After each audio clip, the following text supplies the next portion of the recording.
Good morning, sir. Good morning, Lobiyal, sir. Good morning. How are you, sir? ठीक है. How are you? Very fine, sir. Thank you so much, Good. sir. Thank you.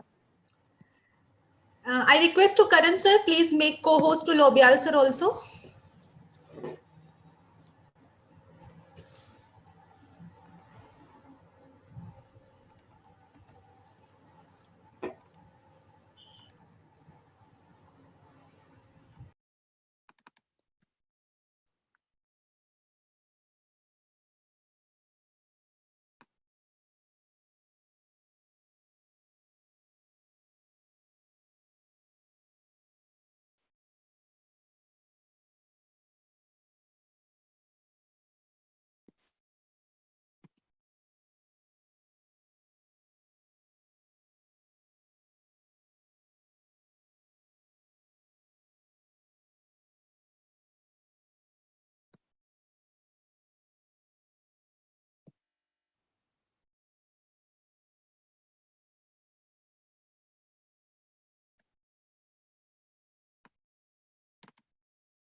Hello.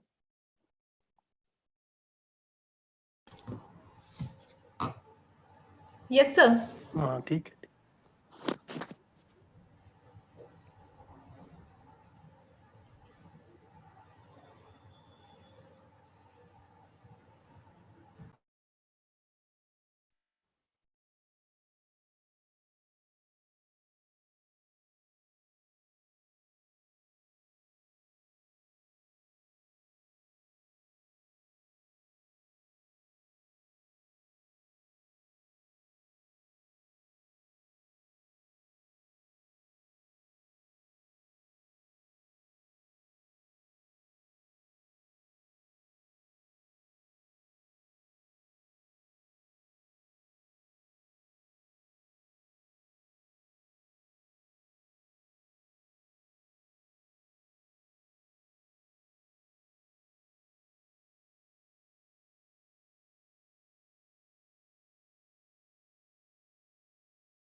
Hello Yes, sir.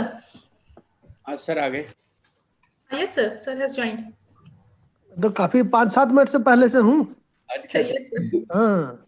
हाँ चलो start करो मनीषा हाँ, मैंने हुआ क्या मैं समझ में नहीं आया। मैंने कहा मतलब ना मैं अच्छा ठीक Okay, sir.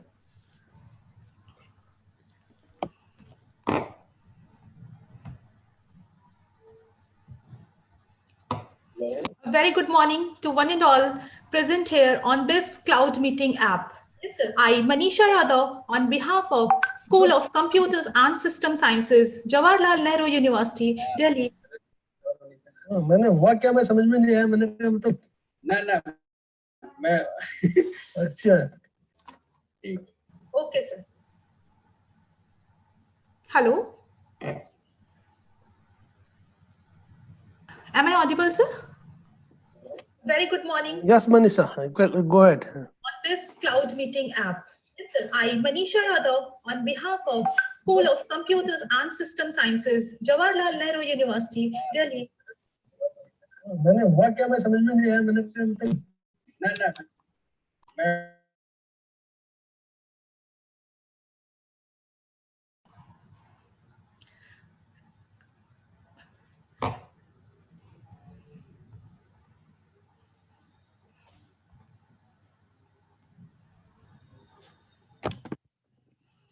I think there were some technical issues and there was some voice repeating. So, pardon for that. So, I once again welcome you all in this Atal online faculty development program on cybersecurity. Today is the first day of this faculty development program on cybersecurity. I welcome all the participants and dignitaries here. For our today's first session, we have Professor D.K. Lobiyal sir with us. Sir will give inaugural talk. So I take this privilege to welcome and introduce Professor D.K. Lobiyal sir first. Sir is engaged in teaching and learning for last 21 years in Jawaharlal Nehru University. You have guided almost 25 PhD and more than 50 AmTech students. Sir, research area mainly includes wireless network, ad hoc and sensor networks, natural language processing, and computational neurosciences. Sir has published more than 200 research articles in international journal of repute, including IEEE, ACM, Elsewhere, Wiley, and Springer. With this word, let us welcome Professor D.K. Lobiyal, sir, for inaugural talk. Over to you, sir. Thank you Manisha. I think yeah. I welcome all the participants to this Atal FDP at JNU School of Computer and System Sciences. And I think some of you may be also earlier attended the FDP at JNU. And before I start my slides, let me give little introduction to this.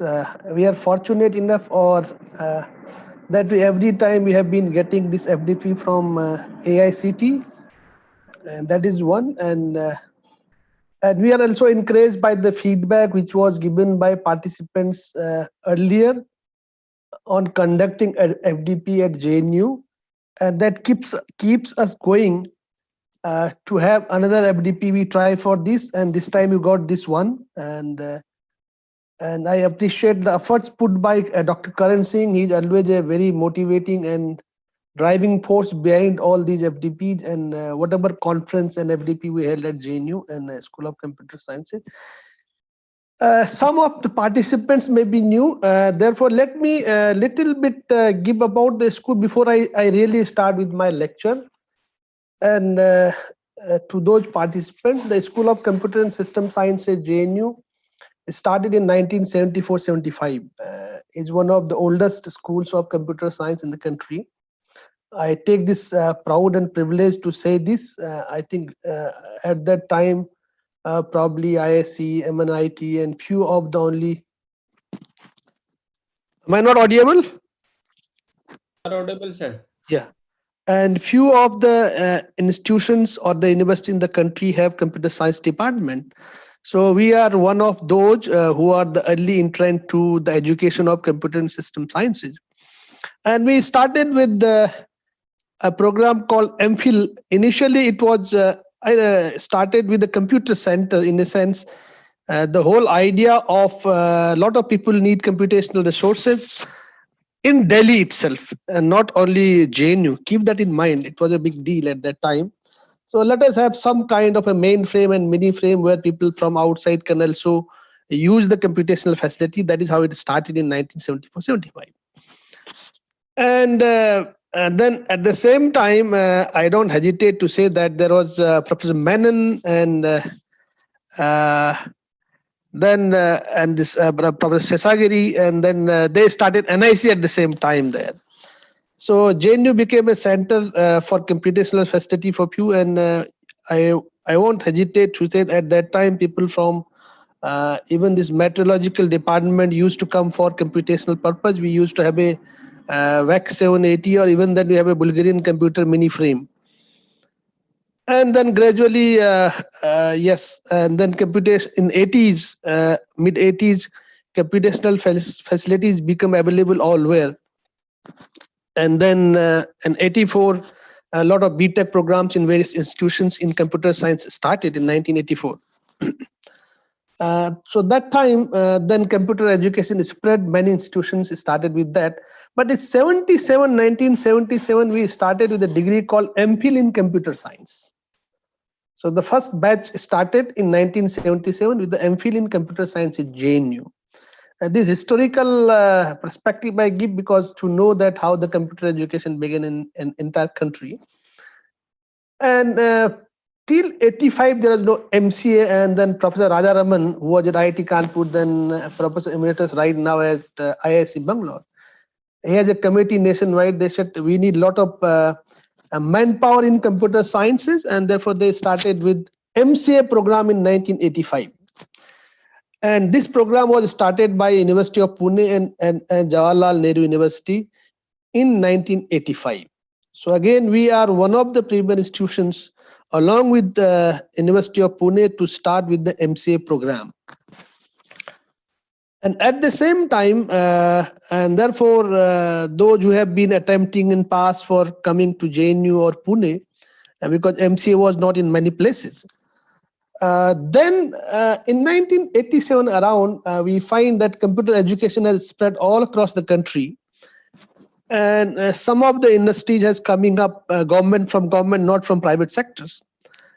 And the MPhil student who have been doing MPhil from JNU in computer science, finding it difficult to get a job except academics in the government sector, that saying, what is MPhil in computer science? This is how it began with. Then we thought, okay, if MPhil in computer science is difficult to get, is not being recognized by countrywide as such, then we started with the MTech in computer science. And then 87, we started with MTech in computer science. Somebody is raising hand. I don't know why. Hmm? So with that, so we have programs MCA, MTech, MPhil almost gone, and we started PhD program in when we started MPhil. So MPhil PhD was an integrated program. So PhD in computer science began in 1977 along with the MPhil program. 2-year MPhil, those who complete MPhil with certain CGPA, they will straightway start their PhD. So our PhD program and MPhil program were 1970. So currently we have MCA program, we have a MTech computer science program, we have a MTech in data science now, which earlier we used to call MTech in statistical computing. So we have 2 MTech programs, 1 MCA program, and another is the PhD program we run. And at any given point of time, we have more than 100 PhD students registered in our school, computer and system sciences. That is how we go with. And our alumni from 80s, they have been placed very well that way. But nevertheless, JNU has never been known for as a technical education, not for known for technical education. It is primarily dominated by the social science. That is how the JNU image and JNU is for. And then so if that the technical education grew in the country, so being a social science university, probably we did not get that prominence as the technical institutions IITs and NITs got. But still, we have our own ways of doing things. This is what the introductory part of all about our school. And let me also put, had it been a physical FTP, probably many of you have enjoyed the conducive and the very beautiful environment and of Jawaharlal Nehru University. We have a very beautiful campus spread across 1,000 acres of land, out of which 4 acres of 3 acres of land has been given to other institutions. Still, we have 700 to 800 of acres of land all around. It's a big campus spread around 3 kilometers all across, and we need walking around is a difficult at times. So it's a beautiful campus with the bougainvillea all around. Not at this time, maybe in February onwards. So, but it's a naturally built campus where we don't have much of concrete that way, and the landscape has been left as it is. It has not been modified. So we have buildings in the slope and buildings on little height. So the natural landscape has not been changed by the architect at that point of time. We have a very big library of 9 floor library, and keeping, I think, more than 5-7 lakh, I don't remember exactly. And so that way it's a good academic atmosphere, anybody who you would have enjoyed here. But unfortunately, because of corona pandemic, this is not possible for last more than 1 year, and I think that is unfortunate. And but next time, as and when this corona pandemic is over, and we'll be able to have a FDP physically in campus. Some of the candidates may still at that point of time may attend online, but some of you will be in the campus and enjoy this. And this is all about what I will like to talk about JNU and School of Computer and System Sciences. And Karan, hello. Hello. Introduction you want to give first, or first I'll give lecture and then you will give introduction about the what We will give later on. Okay, ठीक है. Then I'll start with my lecture, है ना? मैं इसको हटा देता हूँ. हाँ. Then ठीक है. अब कर सकते हैं आप. ठीक है. I'll do that.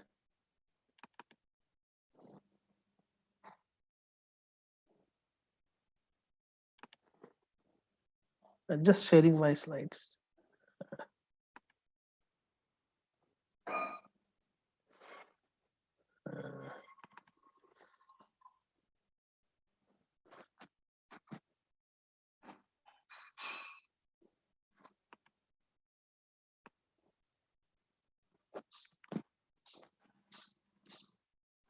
मेरी slides दिख रही? Yes, sir. Okay, visible. Okay.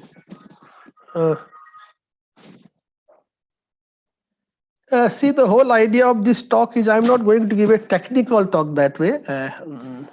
It's only setting the tone for the whole FDP for the week. That is what the whole idea of this talk is.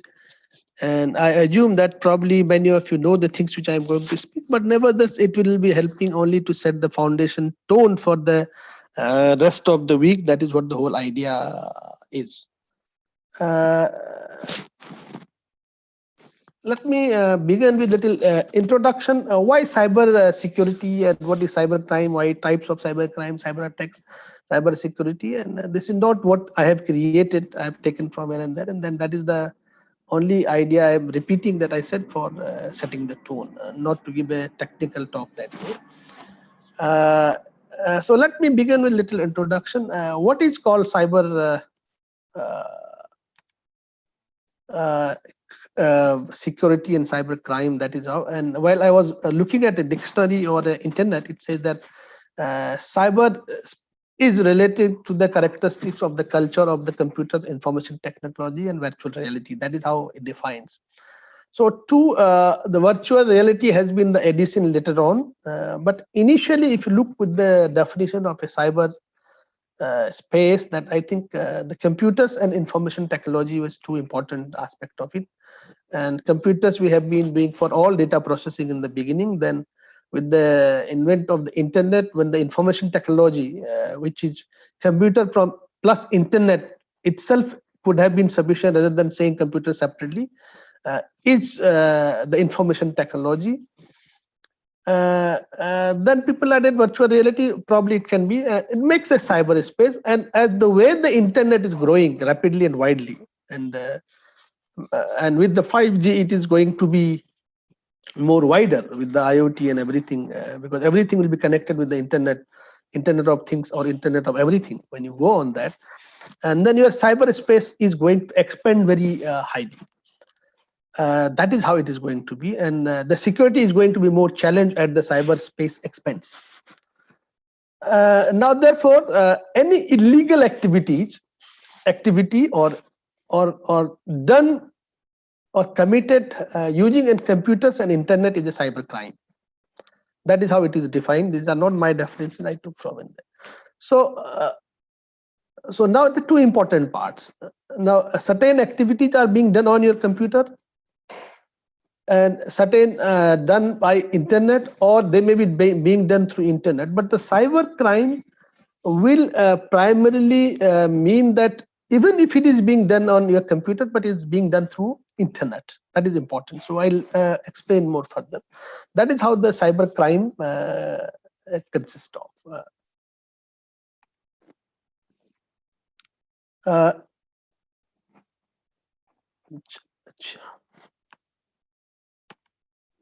Okay.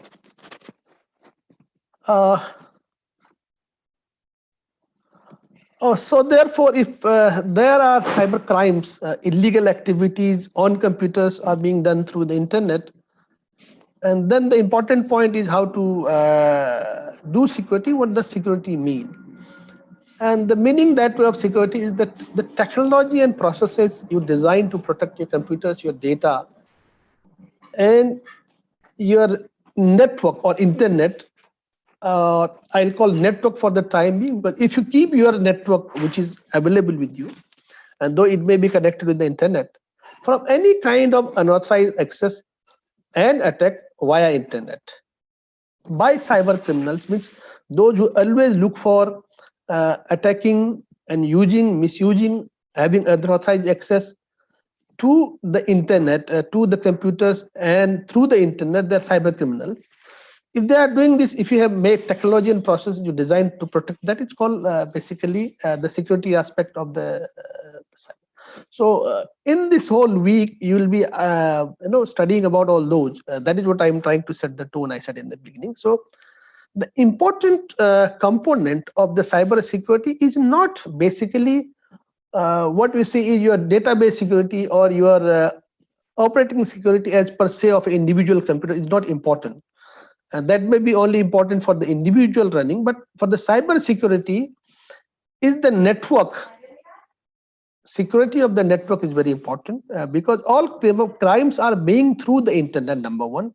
Even if there is a leak through internet, some criminal activity is done through this in spite of protecting your internet, then really you also need certain layers of security of your data on the network or on the computers, as well as the applications running on the computers. So that was the three layers of security which we need as far as cyber crime is concerned: the security at the network or for the internet, and then the data, and then the applications. 1 minute.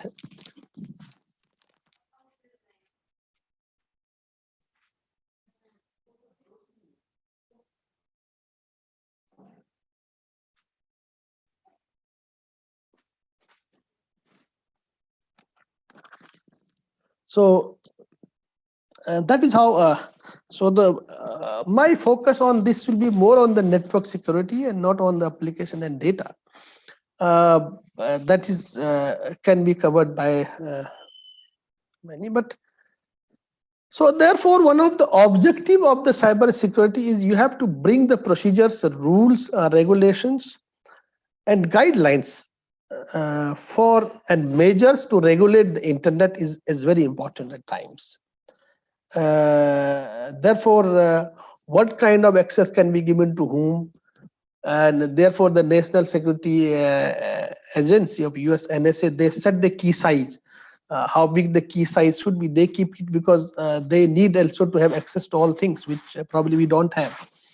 So there are regulations in place. What we have at different layers of the network, we provide what could be the security measures, and in addition to that, the application other security measures we try to provide. So the whole objective is to regulate the internet by rules and procedures. That is how the cyber security will consist of. And therefore, this is important point. The cyber crime is basically either your computer can be a target of a cyber crime, or your computer can be used as a weapon to target other computers. So that way, if you look at so using your computer to attack other computers, either using a virus or hacking and DOS attack, is a cyber crime. Through internet, keep that in mind. It's not done through something else. It has to be done through the internet, via internet. That is one kind of a cyber crime. The other kind of cyber crime is the computer are being used as a weapon to commit the real world crimes like your credit card frauds through Facebook or through social media. We try to use your computer as a weapon to commit a real world crime. And now this was the initial stage. Now the cyber crime has spread through other mobile devices as well. We can do all these, many of the cyber crimes through now your mobile devices like your mobile phone, and right. So where we are targeting your mobile phones, or through your mobile phones, we may be doing cyber crimes. So if you look from this way, how the cyber world is expanding from laptop computers, it has spread to your mobile devices now. So my cyberspace in enhancing, therefore the cyber security is becoming a challenge. Think of 5G network. The moment you have a 5G network, where you say you have millions and billions of the devices connected, and at home itself you have hundreds of devices connected, because if you go on a millimeter wave, and then you have a huge bandwidth to the end point, from a point of service to your home, there will be huge bandwidth available, because you will be using a 30 to 60 gigahertz band, and then you can have plenty or a large number of devices connected. So look at, forget about the rest of the world, and all around yourself, your home, all your surroundings where a lot of devices are used, how challenging the security will become. So this is what I'm trying to say. But even today, if you do not have a 5G at all, but still we have a lot of devices, 8 to 9, 10 networks connected around our home. So that becomes also a very difficult one, challenging task. So this is how the whole network is going to be.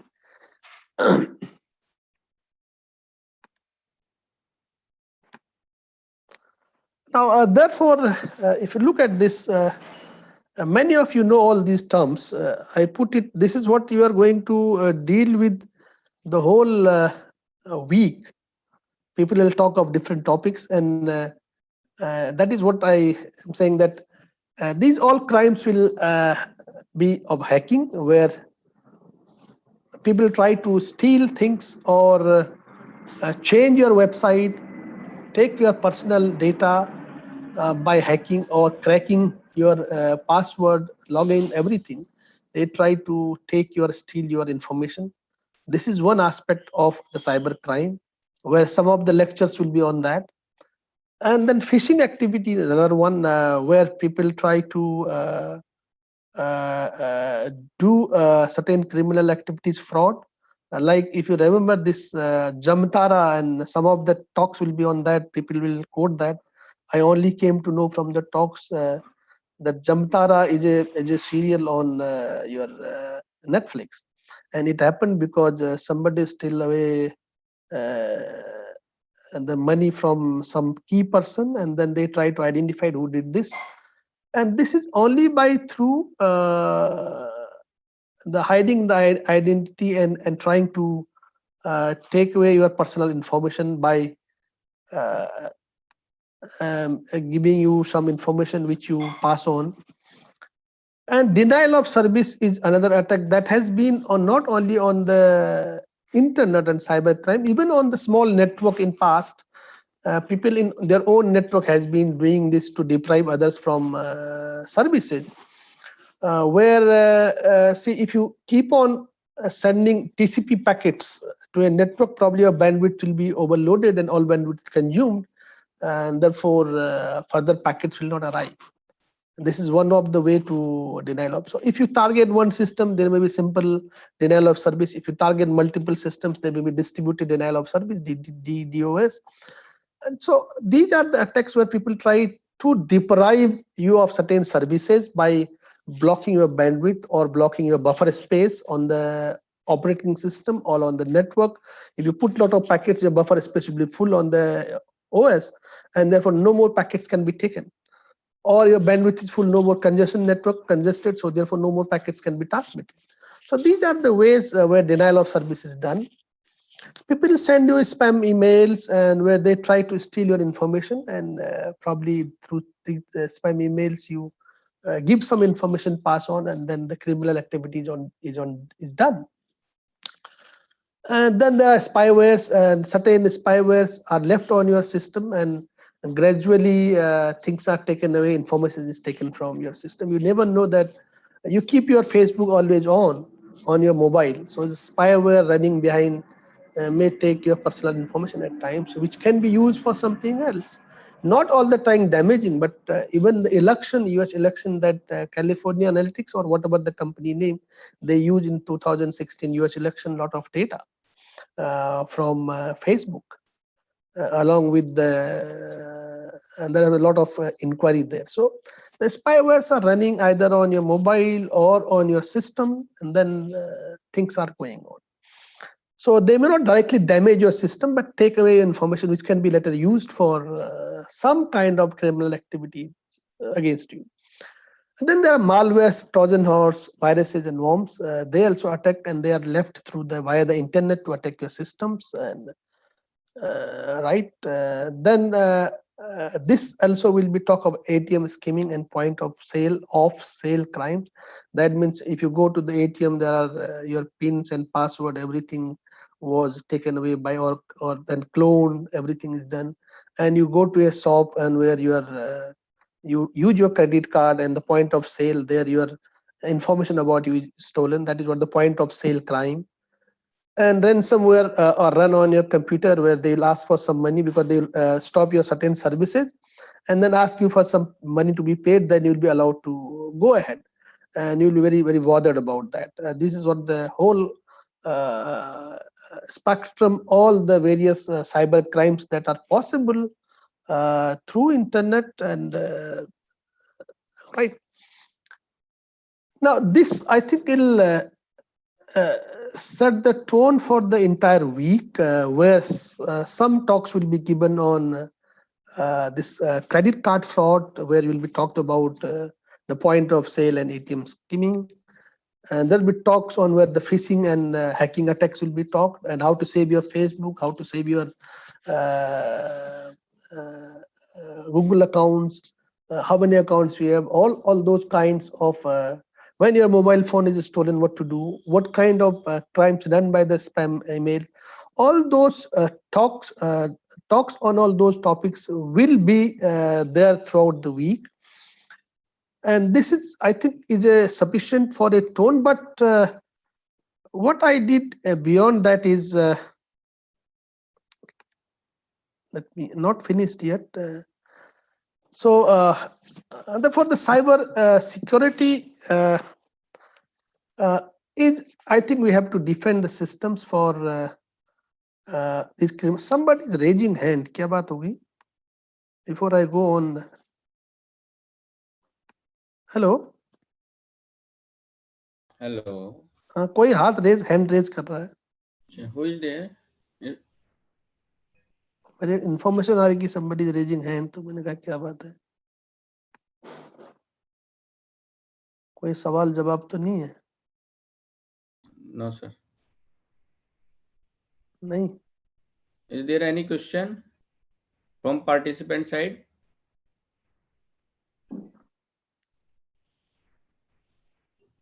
No, no, sir. Okay.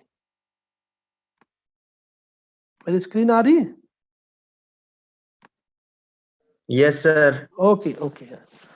So, therefore, this portion has set the tone for the rest of the week, where the cyber security will try to defend you from the virus and hack attacks, criminal attacks, and then the internet attacks.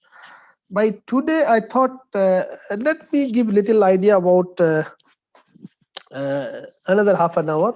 I'll probably, because the whole cyber security comes from what you call as internet security or the network security is the most important part. Even if you have a data security which you put at your label, but some of the security and of the application can also be done through your internet. And some of the data security, application security can be done at the data center level, wherever you are in, or your computer is placed. So therefore, the whole network security, I divided my lecture in two parts, and therefore the next part I'll talk a few things on the network security. And because these questions keep on coming while the lectures will be delivered. What do you do? Where do you do? And so therefore I thought, let me talk a little bit of introduction, and then what is the layer-wise security we need for internet and the network. There are security for wireless, there is a security for wired one. And that is what I thought I'll talk for a short time. And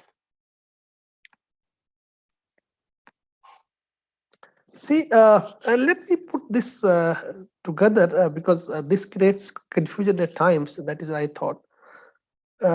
If you look at this diagram, I thought many people talk of TCP, and therefore there are we talk of.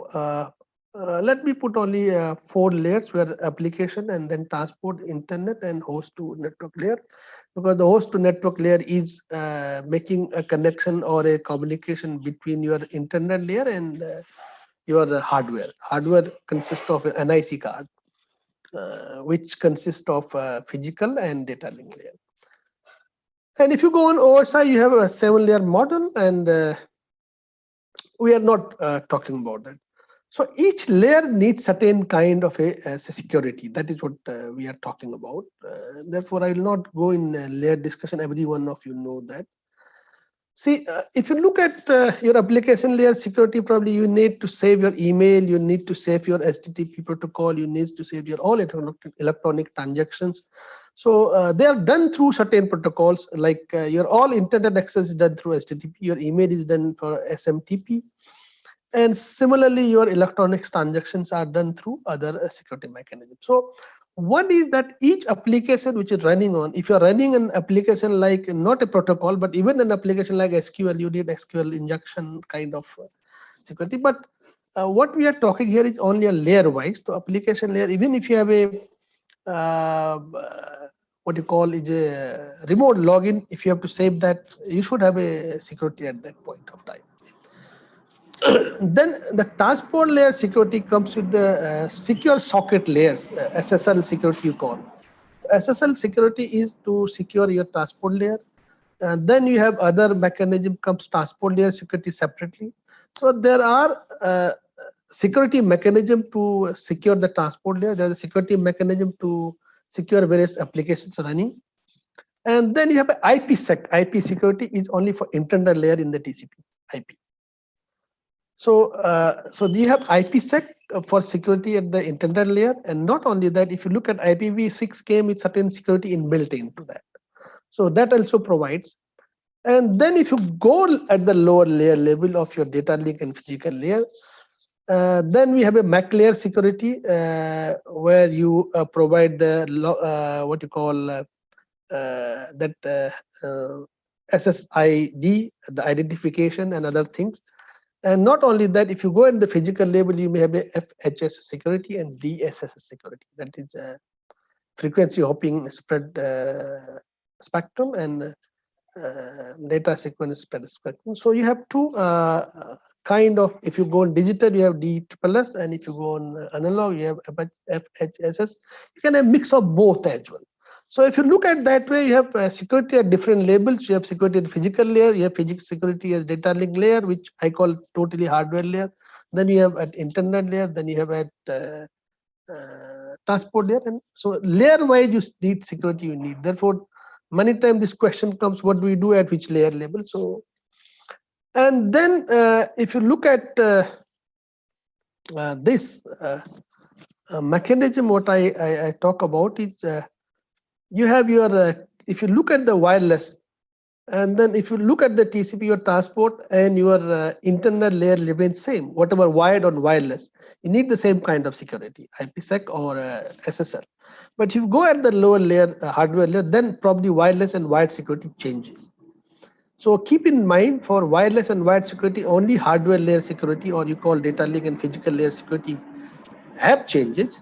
But upper layer, you have running either a transport layer or the application layer are same for both, and therefore the both similar security will run for on the both. So that is how I put it here. This is how my wireless protocol architecture goes, and you have 802.11 generally we use, and on wired we use 802.2, which you call 3, or that is how. But the general IEEE 802.2 means it may be 3, 4, 5, 6, 7, whatever it is, up to 11 and 15, 20. So the basic mechanism of this logical layer is flow control, error control, and then assemble the data frames and address mechanism.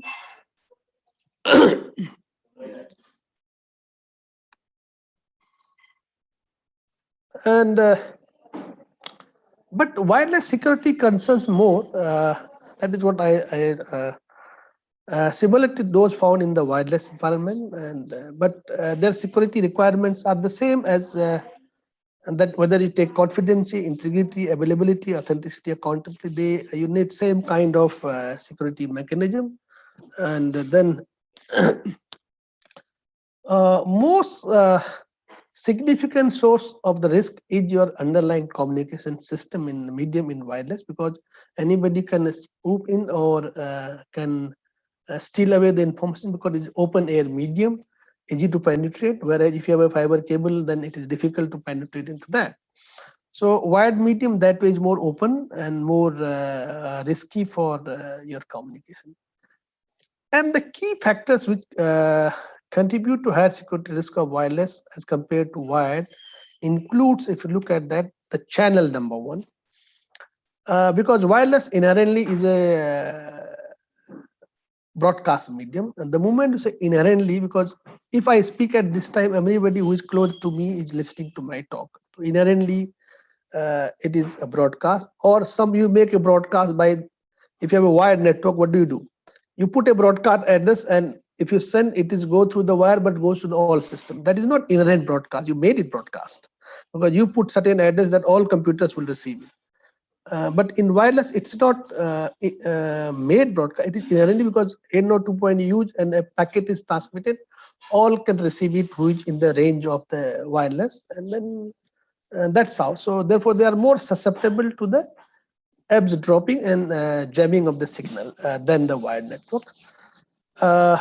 Therefore, they are more vulnerable to active attacks. That active attack means where the attack is done and some damage and some unwanted activity is performed on your system. It's called active attacks. If passive attacks, maybe something is not damaging and destructive is done, but something is stolen from your system and simply they remain passive there, and you never know something is happening. That is all the passive kind of. So they exploit the vulnerabilities in the communication protocol. That is how the protocol's security becomes important. And the mobility also puts your wireless system on more vulnerable, and you need more security to be done. And since they are portable, you go from one network to another network. Today you use your laptop on this network, tomorrow you move, use another network, or your mobile phone is connected to this network, tomorrow on other network. So it becomes more risky because this network may be safe, the other network may not be safe. So wireless, because of the mobility, also becomes more insecure. And also you use a lot of mobile devices, smartphones, then the OS also becomes a little sophisticated and limited memory processing power. So therefore they may be more vulnerable to denial of service, because only a few packets probably will make the buffer full, or the bandwidth is also limited, and only a certain number of packets will make the bandwidth full, whereas the wired you have a huge bandwidth, and on the you use a big systems, therefore huge memory space. And that is how the wireless becomes more insecure. And some of the wireless, then what you call is the accessibility. What I am trying to say is the devices, sensors, robots may be left unattended, which at the remote and hostile environment, that I'm not covering. This is not part of this, but there may be other physical threats, and also can be because of the unattended, they can have a cyber threats as well. All right.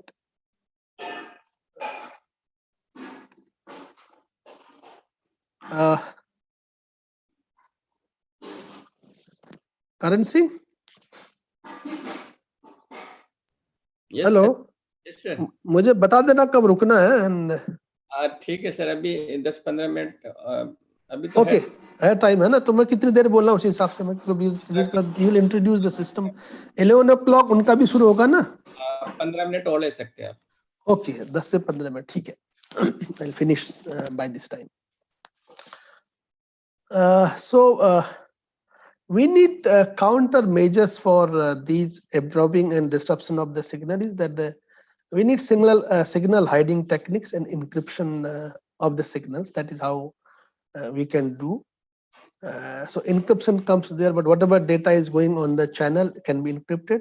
But also the signal can be hidden, like frequency hopping sequence spectrum, where I keep on changing frequencies, whether it is there or not. But yeah, where you can keep on changing the frequency, but don't send your data on the same frequency.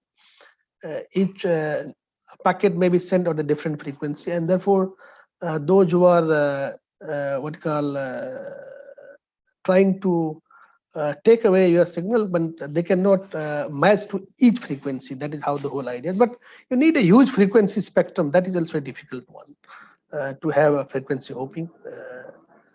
If you go on DSS, you also have a different what you call codes for different signals, different packets, and if you know the code, only you can hack. But at the same time, because of the using coding, it also spreads by spectrum. You need huge frequency also. Frequency being a very scarce and very limited resource, we cannot afford to have this all the time. So therefore, at times, encryption becomes a very cryptography becomes a very important, where you encrypt and decrypt. That is how the whole network security focuses around cryptography. That's important.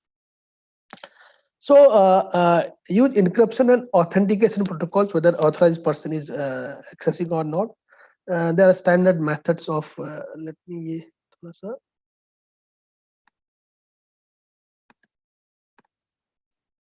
okay. Countering attempts to insert transmissions. Let me put, so if you go on the basics, a little bit of A naught to point B, why I put this with 2 regions. Now they can work both on infrastructure mode, infrastructure less, ad hoc mode, but your A naught to 0.11 has 14 different channels. And if you look at mostly you are hooked on to channel 6. When you open, you will be by default will be on channel 6. And if and the setting is done so that if your neighbor has also a channel, then depending on the availability, you may be on channel 11 or different channels, and some of you may be sharing the same channel. If you are spaced sufficiently apart, that means you don't create much interference and the signal to noise interference, because मेरा पड़ोसी का signal और मेरा noise बन जाएगा मेरे signal के लिए. अगर उसका सिग्नल स्ट्रेंथ कम है, मेरी ज्यादा है, then signal to noise ratio will be good enough, and therefore it may not be creating an interference. Still, we can be on the same channel.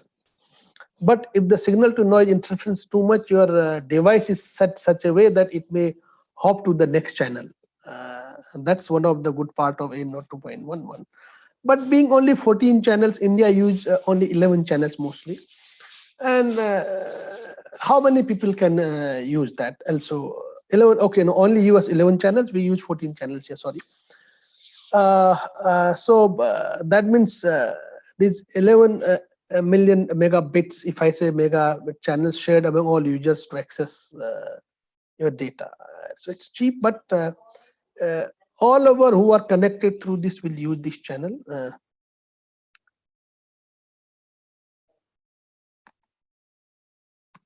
Okay. So one of the security measures they use it, when you try to connect to some net on wireless, you are asked for an SSID, that is service set identifier, which is set by your devices. Until unless you give that, you cannot access devices. So to differentiate this is used to differentiate one access point from that. If you have in a neighborhood, if you run your what you call wireless, there is an app which is called, let me see my mobile, I've forgotten the name of the app, is okay, wireless analyzer. If you download a wireless analyzer on your mobile phone and then see which are the wireless access point all around you, what is their signal strength and relative to what is your signal strength, you can measure this, and which channel your mobile is connected on your wireless devices and which channel other devices are using, set on. You can see this by downloading wireless analyzer on your mobile phone. I do this because at times in my home, when I was in another room, my signal strength became all of a sudden very low. I was surprised that the net was running correctly here. Now it is not running correctly because my signal strength is वो दो तीन डंडे की जगह एक ही डंडा दिखा रहा था. What you call this semicircle kind of. So then the signal strength became very weak. So what I did is I try to I download this and try to see. That I found that in the neighborhood, somebody in very close proximity has put the wireless signal. Therefore, I have to switch over to another channel, or that is how I managed it. So it can be a useful tool. So SSID is used to differentiate access points in the neighborhood, or if you have multiple access points, you are at home. If you have two or three connections inside your home, because one एक room से दूसरे room में signal नहीं आता. I have this problem also. I have two access points. Then they should be on different channels. And this SSID, they cast the beacon frames every few seconds. So if you have a wireless device at your home, this access point, it will keep on sending SSID. And the moment you enter a home, and your mobile will try to receive this SSID, and then if you want to, and therefore it will show that there is a network available on this. And if you want to connect, then you have to give the password, whatever it is, security measures.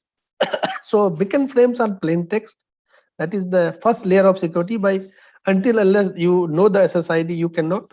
You only enter. Then this is first layer of, and they don't have any encrypted anything else. And the access point have two ways of initiating communication with the client. Either they shared a key or open key authentication. That means key is open or key is shared. I'll talk about that. Open key allows anyone to start a conversation with the AP. I'll give you a key, we start and connect. That is what we do. Generally, we don't share a key, that we don't exchange a key and then do, but there is a key password that we give and we start with that. So this shared key, try to put an extra layer of security in wireless. And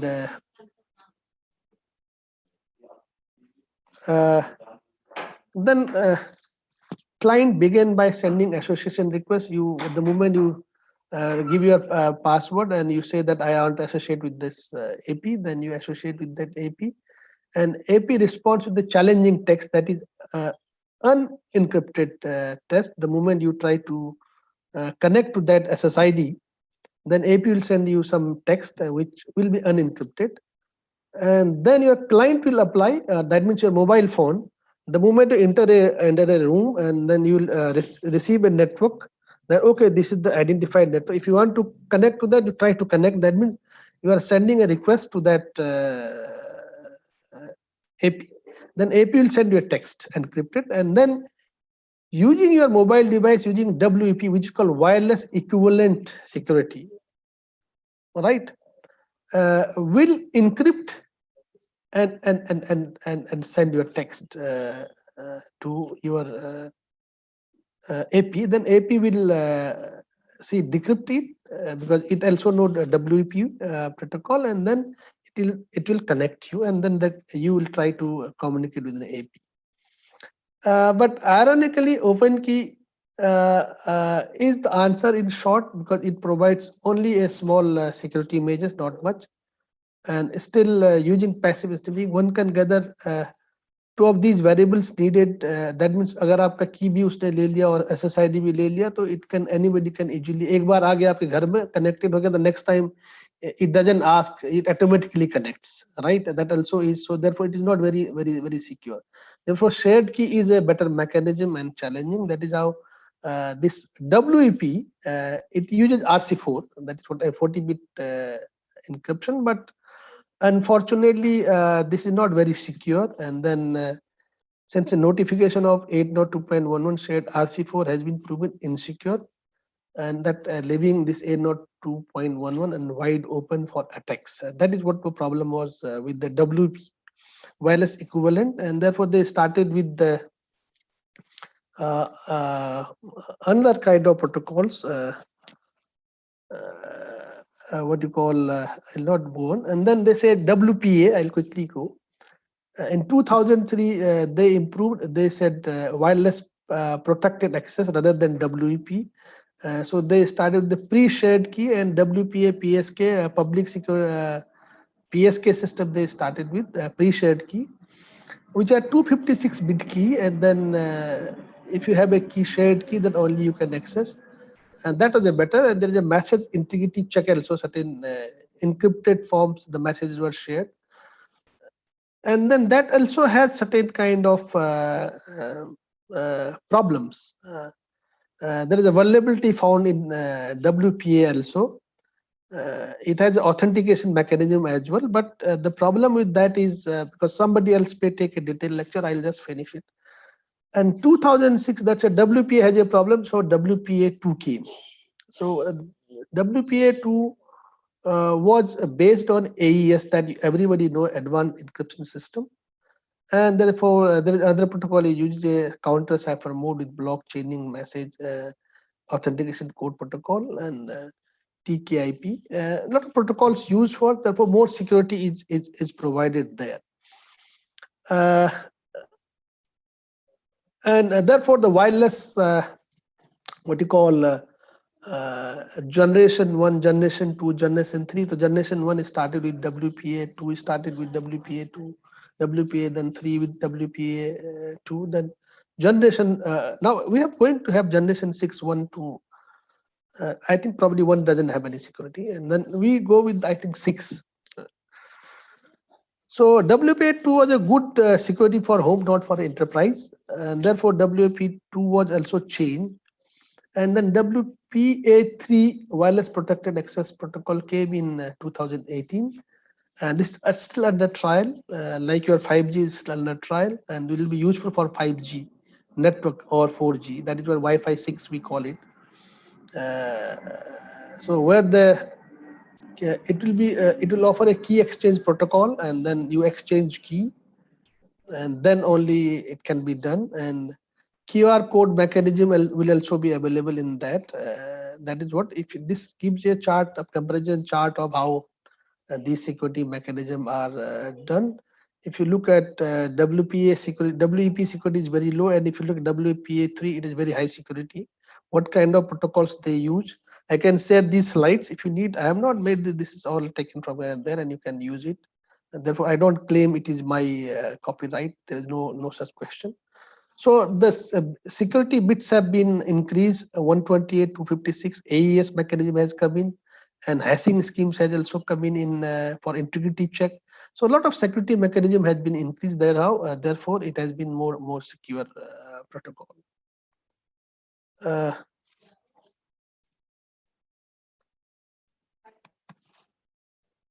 Just 1 minute. आगे क्यों नहीं बढ़ रहा है?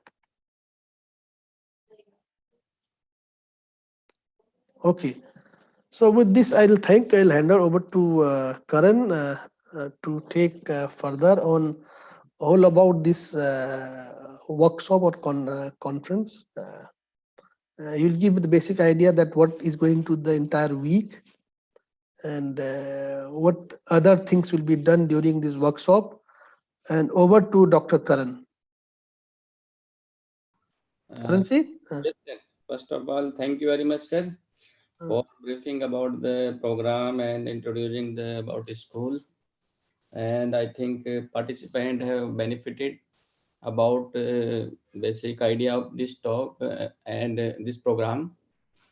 So I will start, sir, about this program. Yeah.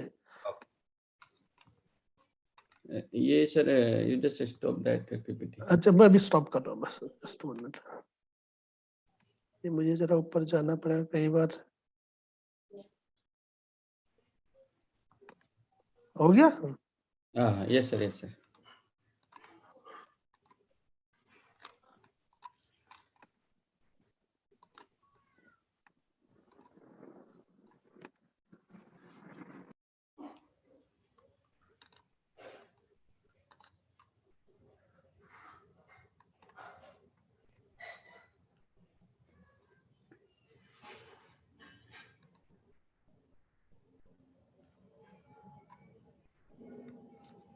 Now PPT is visible, sir.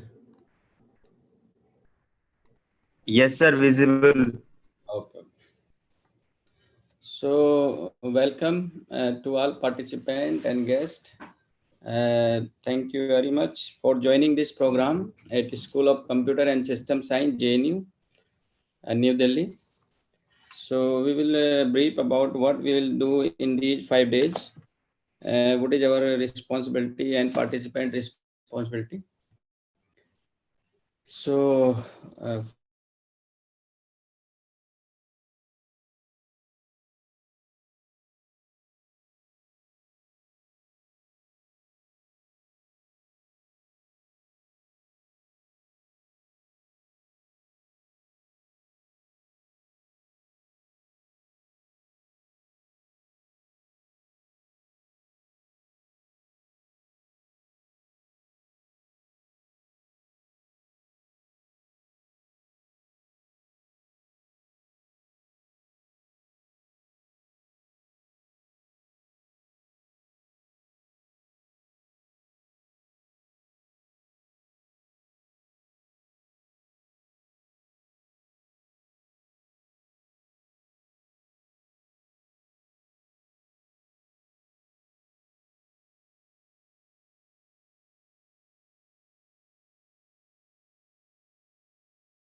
hello. Actually, there was some issue in internet. I will share again the PPT.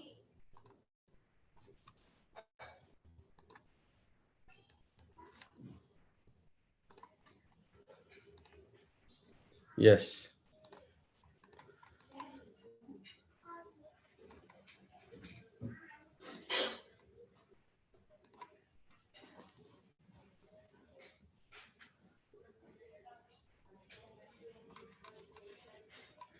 So there are the 14 session in 5 days. We will cover on different issues And our expert are from PSU like Ministry of Information and Technology, DRDO, CDEC, and CSIR. And from academia, we have the from JNU, NIT, IPU, and GB Pant. And we have also some industry person from Third Eye, UNET, and SST. So this program is sponsored by AICT, and this is the one program of the Atal. So the objective of this program is we will cover and we try to provide the mechanism related to security and what are the different services provided into cyber world. And we will discuss in this program crime, threat, malware, and how to handle those threat or crime. So there will be discussion of the some cryptographic algorithm and other algorithm also. There will be two part of the program. One is the theoretical aspects and second one is the practical hands-on. So some expert from industry and academia will come and they will provide the hands-on training also. So it will be better you just try to install those tools also if the speaker will convey. We will provide the all information on WhatsApp if there is any requirement of the tool to install on your device. Uh, this is the general methodology. Where there is some talk based on some online tool and PPT and with the help of the like Zoom. We are going to share the already Zoom credential. So we will provide the PPT as well as audio or video session. Already this workshop is going to live. We will share that link also in coming session. So in there is a one exam. I think that is fixed on 26 November. So it will be objective type. There are the four option is there and one will be correct one. And according to AICT, it is necessary to pass in this exam. Each and every data is going to handle on AICT portal. So there is no chances. Suppose you will lack of the attendance or marks, it means you will not get any certificate. So this is the hard and fast rule from AICT. So we will follow that. So what is the pre-FDP task? Already we have done these tasks. We provide the WhatsApp group to each participant via email and mostly have joined this group. So each suppose there is any instance message, so you just follow the WhatsApp group. Okay. And if there is any information, suppose you have filled the information related to yourself on AICT, then you can edit. You just correct your name, organization, mobile number, email ID, because these are the most important part of that certificate. Suppose there is a issued certificate is issued by AICT, then the name will be displayed there and your organization will be displayed there. So you just do correct if there is any error is there.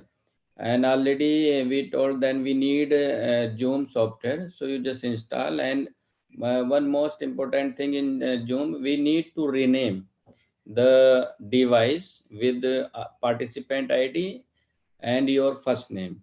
So it will be easy to handle and to see your presence on Zoom. So there are the two team. One team is carrying the live. What suppose some participant is coming in Zoom or not. So they will take the attendance from that side from video. And second, we will share the seat in evening when all session will be finished. So you just do both activity regarding attendance. Now already we shared and we will share the Zoom username and password, and you just rename your device. Already we have shared the participant ID also, and according to that we will share or update your attendance. Okay, so it will be done each day in 5 days. Now, this is the most important part. You need to maintain the 80% attendance, and you need to visit the website. Already we have shared the website of the FDP program. So all PPT which is provided by speaker will be available on that website. Okay, and there will be exam. It will be fixed on 26 November.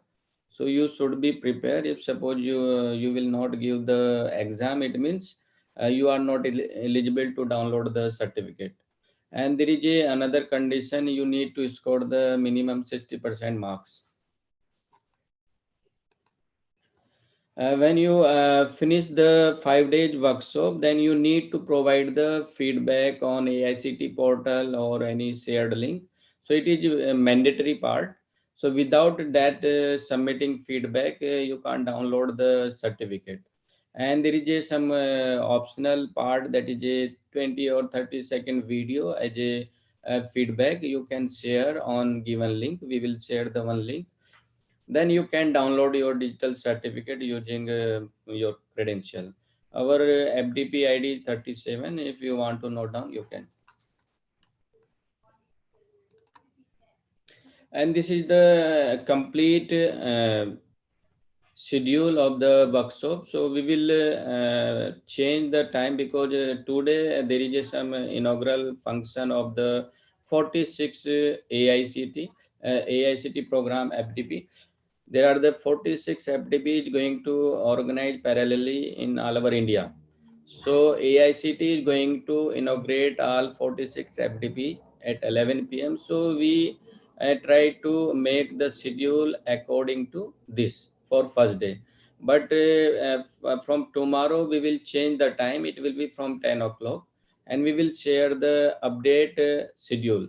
But speaker will be same. So we will cover the cryptographic algorithm, then financial fraud, and some research issue in cyber security, vulnerability assessment, some cryptography like quantum cryptography, elliptic curve will be discussed, firewall hands-on will be discussed, then wireless security in detail, some security involving technology will discuss, some open tool on cyber security also discuss, and forensic, and some investigation cases also discussed in this program during 5 days. So at 11, we will join the grant inauguration of the FDPs. So there is a chief guest, Sri Ramesh Pokhriyal Nishank. So he will inaugurate the event of the 46 FDP. And on the behalf of the committee and school, I request to all participants, they join this YouTube link. It is mandatory from AICT side. So all participant will join this program through YouTube.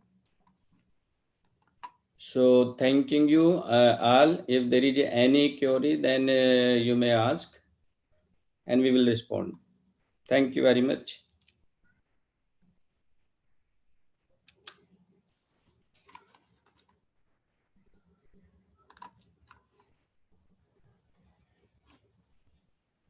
Hello.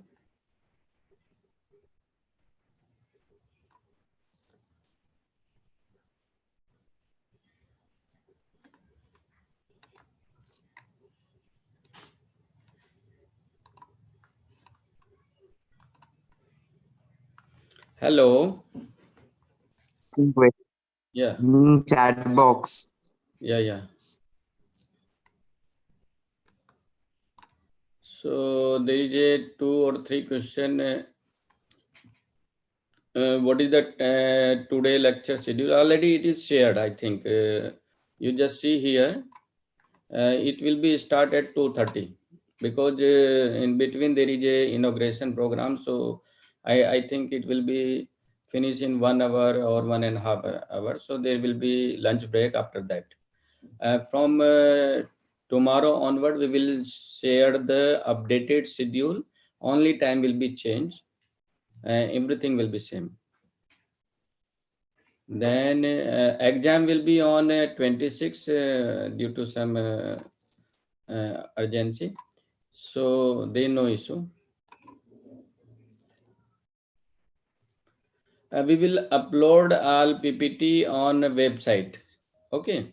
So you just visit that website. Already we shared in your WhatsApp group as well as on your email ID. So I think you should visit that link, and you got all information related to PPT or study material.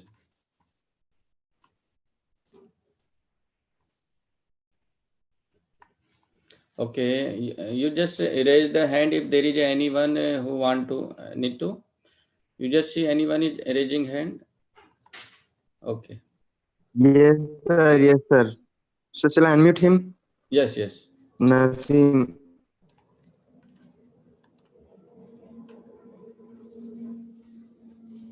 Yeah, Mm. Hello, good Naseem, morning, you sir. can talk to Dr. Singh. Good morning, sir. Good morning. Sir, I am Tajamul Naseem, participant number C66. Okay. Sir, actually, I got a call in between. Can you tell me, is there any session currently which we have to attend or not? Uh, Repeat again. What are you Sir, saying? sir, is there any next session? Yeah, there is a mandatory part, that is a inaugural of the 46 FDP, Yes, sir. which is organized by AICT. Sir, So already I shared the link, and again I will share that link in a WhatsApp group. So okay, each sir. and every participant will join that link or Okay, YouTube channel. Okay. okay. So this is the mandatory part. In second Sir, half there is a session. So yes. we have shared the schedule, and it is on I think shared. You just see. So on 2:30 there will be one session. Okay. And Okay, sir. tomorrow the Okay, session sir. will be start at 10 o'clock. Okay, we will update that Okay, sir. schedule timing. Okay, sir. Thank you. Thank you, Yes. sir.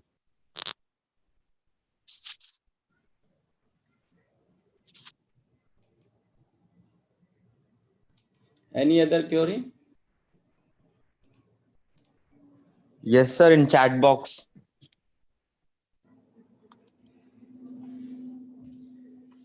Mm, Test, tested timings. They are asking test timings. which okay timing we will discuss the time. I think it will be the end of the session of the 26th. It may be you say 4 o'clock. Okay. So time we will. Yes, sir.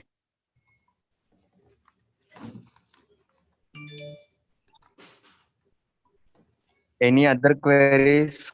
You can ask in chat box or can raise your hands. Yes, yes, please.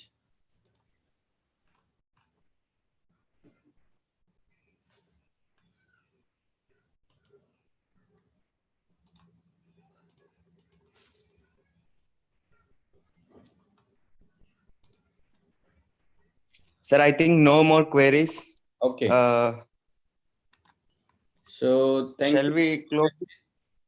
And we also thank you to all participant, organizing team, our JNU Vice Chancellor, Registrar, our Dean, all faculty members. So thank you very much, all participants. We will see you on 2:30, and you just join the live session on YouTube.